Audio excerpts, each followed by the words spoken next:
Hello students, lecture 6 redox reaction बातें करेंगे N factor के बारे में। ठीक है, तो एन फैक्टर अभी तक मैंने तुम्हें किस किस के लिए बता दिया, आयंस के लिए बता दिया, सॉल्ट के लिए कैसे कैलकुलेट करते हैं वो बता दिया। ठीक, और एसिड हो, अगर एसिड्स हों तो वहाँ पे कैसे कैलकुलेट करते हैं, एसिड में कैलकुलेट करते हैं कि वो कितने number of H plus ions दे सकता है। ठीक है, कितने number of H plus ions donate कर सकता है।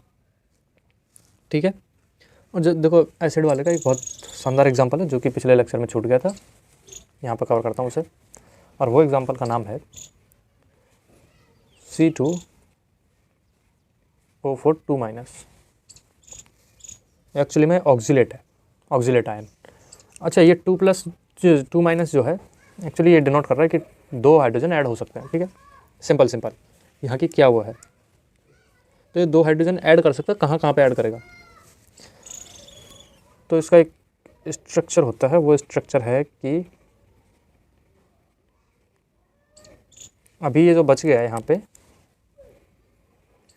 पे H ऐड कर सकता है। ठीक है, तो इसका अब यहाँ से बेसिसिटी जितना जो आएगा, बेसिसिटी फॉर एसिडिक मीडियम जो वो कितना आएगा 2, है ना। ठीक है, सिंपल। आगे कंटिन्यू करते हैं। बेस के लिए एन फैक्टर कैसे कैलकुलेट करते हैं। ठीक है, point number 4 for base, how to calculate an factor. ठीक है, जो भी है एन फैक्टर। तो बेस के लिए हम क्या करेंगे, उसकी एसिडिटी चेक करेंगे, उसकी एसिडिटी। और एसिडिटी कैसे पता चलेगी कि वो OH माइनस कितना इजीली डोनेट कर सकता है, कितने number of OH minus donate कर सकता है और कितना इजीली डोनेट कर सकता है। पहली चीज़ है ना, ये हो गया फर्स्ट केस। ठीक है, अभी एक दूसरी बात भी है कि अगर इसने जितनी जल्दी H प्लस एक्सेप्ट किया, ये उतना ही अच्छा बेस हो सकता है। बेस OH माइनस दे सकता है तो H प्लस ले भी सकता है। एसिडिटी अगर उसकी चेक करनी है तो बेस की। ठीक है, तो एग्जांपल्स की बात करते हैं और एग्जांपल्स में बताएंगे हम किस किस की कितना एन फैक्टर होता है। ठीक है, और उसे कैलकुलेट करने के भी कैलकुलेट भी वही है कि कितने नंबर ऑफ ये एक्सेप्ट करेगा या डोनेट करेगा। ठीक है, OH माइनस कितने डोनेट कर सकता है और H प्लस कितने एक्सेप्ट कर सकता है, वही इसका एन फैक्टर होगा। ठीक है, तो पहला एग्जाम्पल NaOH का सिंपल तुम बता सकते हो कि इसका जो एन फैक्टर है वो कितना है, 1 है।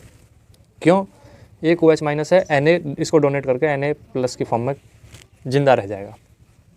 ठीक है, MgOH का होल ट्वाइस, तो यहाँ से इसका एन फैक्टर कितना आएगा, 2। आगे बात करता हूँ मैं AlOH3 का। ठीक है, तो यहाँ से एन फैक्टर 3। अब बात आती है कुछ क्षणों की। ठीक है, तो एग्जाम्पल है BOH3, इसका कितना होगा, तुम बोल दोगे भाई साहब 1 सिंपल, या तुम कहोगे कि ये कोई मतलब JEE एडवांस ने ऐसा फंसाया होगा कि इसका जो वो आएगा एसिडिटी, वो इसका स्ट्रक्चर बना के तुम निकाल सकते हो। ठीक है, लेकिन अगर तुम इसे ध्यान से देखोगे तो ये बेस नहीं है, ये एसिड है। It is not base, it's acid. ये है एसिड। ठीक है, ये बेस नहीं है, बेस नहीं है।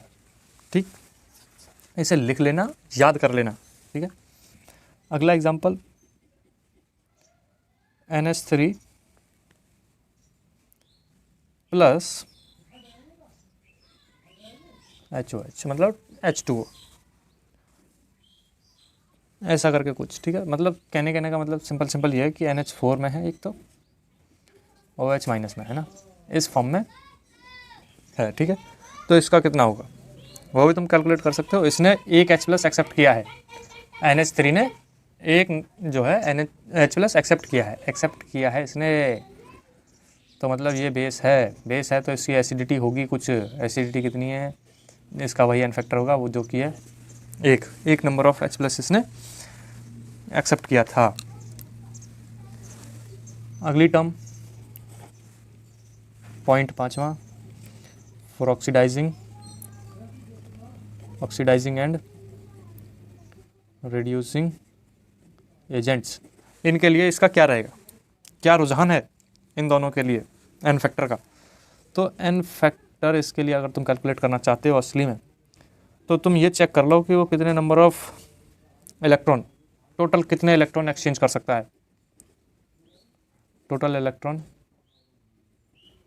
Exchange in a particular reaction, ठीक है। एक रिएक्शन में, किसी भी एक रिएक्शन में वो कितने इलेक्ट्रॉन एक्सचेंज कर रहा है। एग्जांपल के लिए जैसे Cl2 किसी एक रिएक्शन में था, पिछली में भी था, ठीक है, और जो कि प्रोडक्ट में सिर्फ Cl- की शक्ल में दिखाई दे रहा था, तो उस यहाँ पे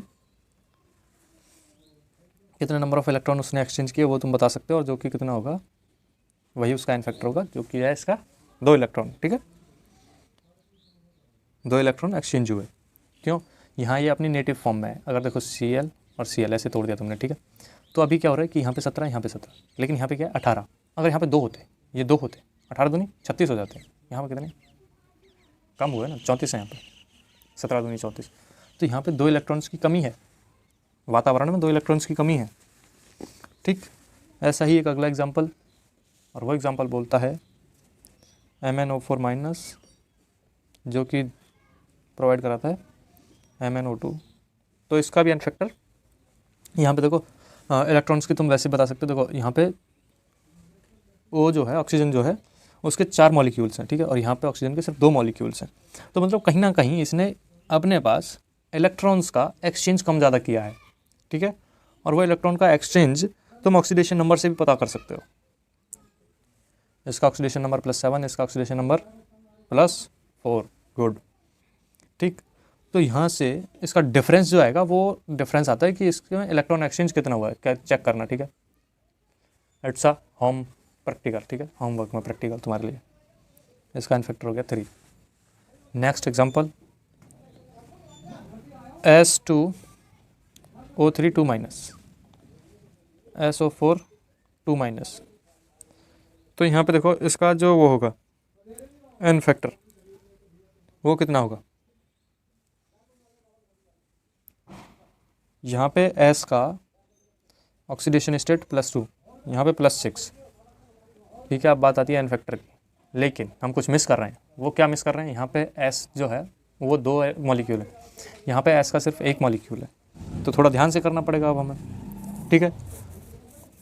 तो करते हैं, तो 2 है, तो यहाँ पे 1, यहाँ पे 2, इसका एन फैक्टर आएगा 8, ओके, ठीक है। ठीक, तो अभी तक तुमने कितना कितना चेक किया? मास इक्विवेलेंट, एन फैक्टर, और उससे पहले बैलेंसिंग सीखी आयन इलेक्ट्रॉन मेथड से, फिर ऑक्सीडेशन मेथड से, ठीक है, वो दोनों सीख लिए। आज की इस वीडियो में तुमने एन फैक्टर सीखा, वो भी बेस के लिए और रिड्यूसिंग एजेंट के लिए। अगली वीडियो में तुम्हें इसके 2 केस बताऊंगा, ठीक है। जब रिएक्शन डिस्प्रपोर्शिएशन रिएक्शन हो तब उसमें ऑक्सीडेशन एजेंट और रिड्यूसिंग एजेंट जब होंगे तब वहाँ पे कितना एन फैक्टर होगा, कैसे कैलकुलेट करेंगे वो बताऊंगा अगली वीडियो में। और उसी में बताऊंगा मैं जब वही रिएक्शन में 2 प्रोडक्ट, हाँ, मतलब जब एक रिएक्शन जिसमें कि जो प्रोडक्ट है उसमें 2 का रिडक्शन हो रहा हो, है ना, मतलब 2 एलिमेंट्स का रिडक्शन हो रहा हो एक ही रिएक्शन में, तो वो केस सेकंड हो जाएगा, ठीक है। तो वो 2 केस हैं जो कि इंपॉर्टेंट है, ठीक है। और एक सिंपल है कि एक अगर डिस्प्रपोर्शिएशन का केस है तो दूसरा ऑक्सीडेशन मेथड वाले के लिए बनेगा, ठीक है। इसके बाद तुम्हारे पास बचता है बस, उसके बाद सिर्फ एक लेक्चर और होगा मुश्किल से, ठीक, उसमें हो जाएगा तुम्हारा रेडॉक्स कंप्लीट। रेडॉक्स जो है कंप्लीट हो जाएगा उस वीडियो में, ठीक है। मतलब लेक्चर 7 और 8, अप्रॉक्स 8 और 9, ठीक है, मतलब इतने में ख़त्म हो जाएगा। और उसके बाद आएगी हमारी असली सीरीज़ जो कि है 25 बेस्ट क्वेश्चंस। ये जो सीरीज़ है बहुत शानदार सीरीज़ है, बहुत शानदार।